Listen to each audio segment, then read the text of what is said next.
White boy Rick started his own cannabis company, and Bernie Sanders discusses the president's ability to legalize cannabis. This is Lo with Veriheal, keeping you up to date with the latest in cannabis news.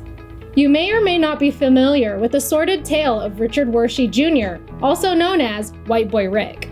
Long story short, he was a young teen that was recruited and screwed over by the FBI as a drug informant who then got stuck with a life sentence when the agency failed to protect him.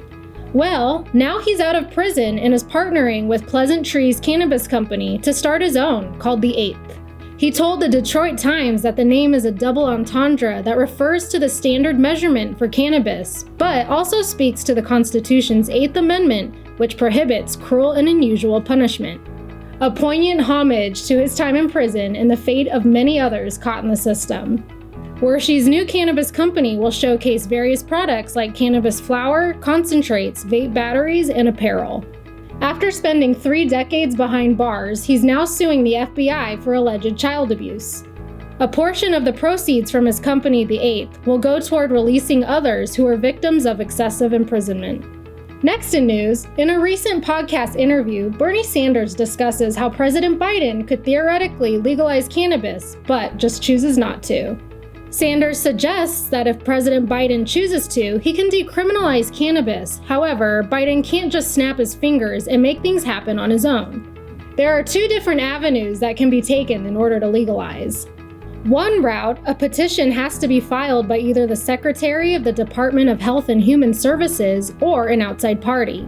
Then the petition must be looked over by the U.S. Attorney General, who then assigns the responsibility to the DEA. The second route, the U.S. Attorney General can initiate through the Department of Health and Human Services, who then goes through the FDA for review. After the review, the FDA must conduct research, medical and public health-related evaluations, and any health implications. Then it's given to the Justice Department for proper reclassification.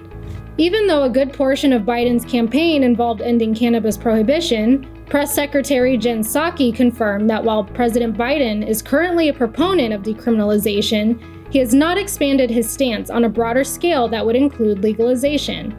And it would appear that his restrictive opinion remains unchanged. And lastly, New York's new governor vows to prioritize the state's new adult use marijuana program.